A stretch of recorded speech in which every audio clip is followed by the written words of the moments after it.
How to log out of the Meitu app. So first open the app if you haven't already. Then your screen should look something like this. Here on the bottom of your screen, you'll see an option called Me located on the bottom right corner. Simply tap on it. Here you'll again see many options on your screen.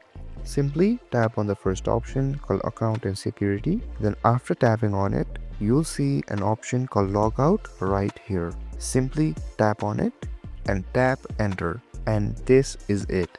These are some simple few steps you can follow to log out of the Meitu app, and if you want to log in back again, simply tap on the login option on the top of your screen. So if this video helped you, don't forget to like, share and subscribe and hit that notification bell so you don't miss any of our videos.